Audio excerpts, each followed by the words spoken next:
нас большая радость, потому что у наших ребят не было актового зала. У наших ребят спортивный зал очень старенький, не вмещал туда все количество детей.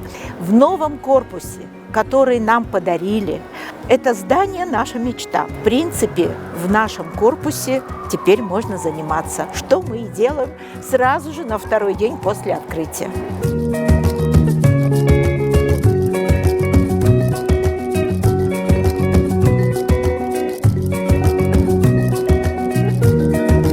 Здание 2040 квадратных метров, 4 этажа вместе с подвалом. Как заказчик управлением капитального строительства мэрии города Бишкек были осуществлены технический надзор, и договор был заключен авторским надзором, и дополнительно был проведен надзор по госэкотехинспекции.